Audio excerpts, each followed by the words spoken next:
धम्मपद पाली साहित्य का एक अमूल्य ग्रंथ रत्न है। बौद्ध जगत में इसका उसी प्रकार प्रचार है जिस प्रकार हिंदुओं में गीता और ईसाइयों में बाइबल तथा मुस्लिमों में कुरान। धम्मपद में कुल 423 गाथाएं हैं जिन्हें तथागत बुद्ध ने बुद्धत्व की प्राप्ति से लेकर महापरिनिर्वाण पर्यंत समय समय पर विभिन्न विनेय जनों के अध्याशय, अभिरुचि एवं भिक्षुओं के द्वारा समय समय पर उपस्थित समस्याओं के समाधान स्वरूप उपदिष्ट की हैं। इसे बुद्ध के परिनिर्वाण के पश्चात बौद्ध सांगीतिकर्ताओं ने एकत्रित कर विषय वस्तु के अनुसार क्रमशः विभिन्न वर्गों में बिठाया है। धम्मपद 26 वर्ग और 423 गाथाओं में निबद्ध है। पूर्णहासो किमानंदो नित्यं पज्जलिते सति अंधकारेण ओनंदा पदीपं न गवेशथ। अर्थात जब नित्य जल रहा है तो हंसी कैसी, आनंद कैसा, अंधकार के घिरे प्रदीप की खोज क्यों नहीं करती। पश्चित्त कथं बिंबं अरुकायं समुसितं आतुरं बहु संकप्पं यस्य नत्ति ध्रुवन्तीति।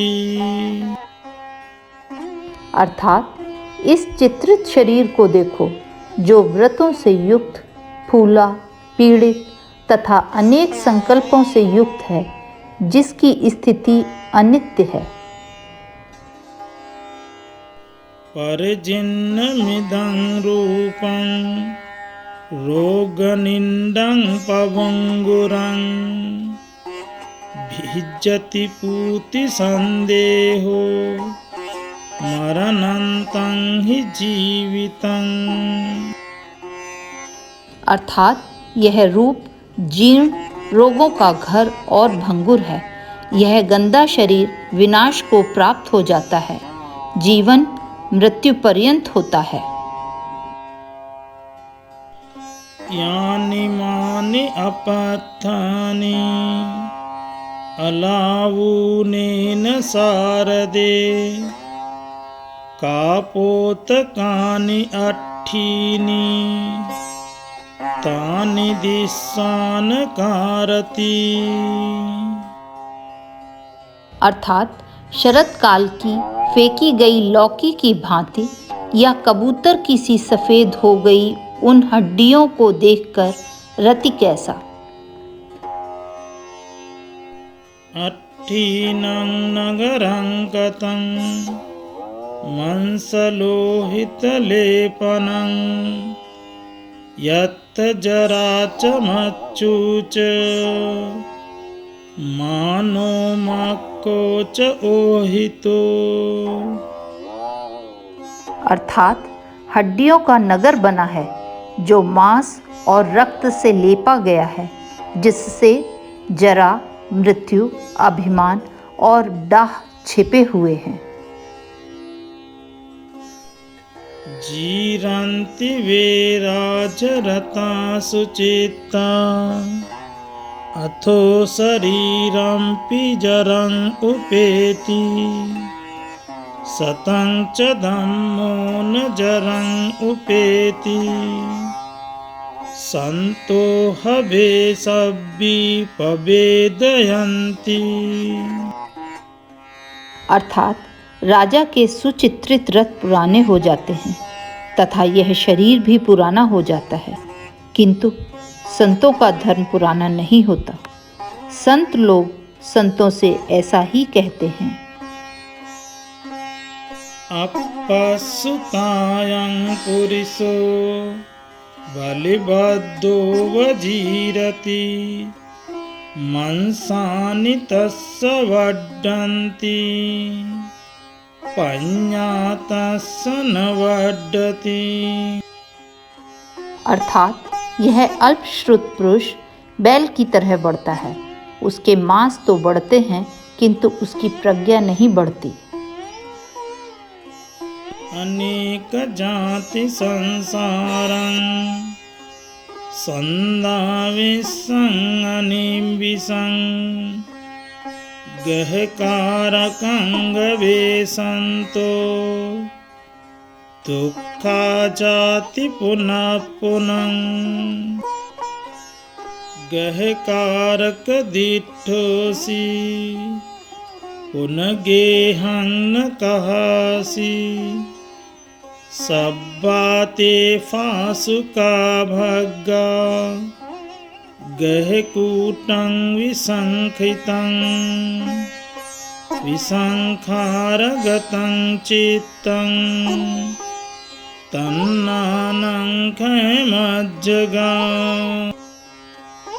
अर्थात बिना रुके अनेक जन्मों तक संसार में दौड़ता रहा।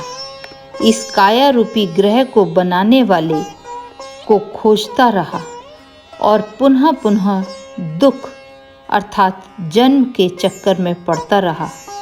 हे ग्रह कारक तृष्णे, मैंने तुझे देख लिया है। अब फिर तू घर नहीं बना सकेगी। तेरी सभी कड़ियां भग्न हो गई हैं। ग्रह का शिखर गिर गया है। चित्त संस्कार रहित हो गया है। अरहत्व प्राप्त हो गया है। अचरिता ब्रह्मचर्यं अलद्दायो बने धनं जिन्नको चावजायन्ति क्षीणमज्जेव पल्लले।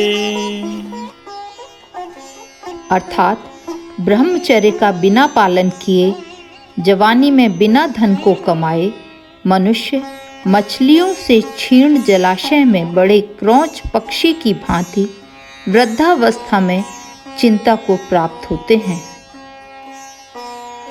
अचरिता ब्रह्मचर्यं अलद्दायो बने धनं सेन्ति चापाति क्षीणाव पुराणानि अनुत्थुनं। अर्थात ब्रह्मचर्य का बिना पालन किए, जवानी में बिना धन को कमाए मनुष्य वृद्धावस्था में धनुष से छोड़े गए बाण की भांति अपनी पुरानी बातों को ही कहकर चिंतित होते हुए सोते हैं। तथागत से यही प्रार्थना है कि जो भी इस धम्म पद को सुने उनमें अनित्यता और अनात्मता आदि का बोध हो और अंततोगत्वा वे बुद्धत्व को प्राप्त हों।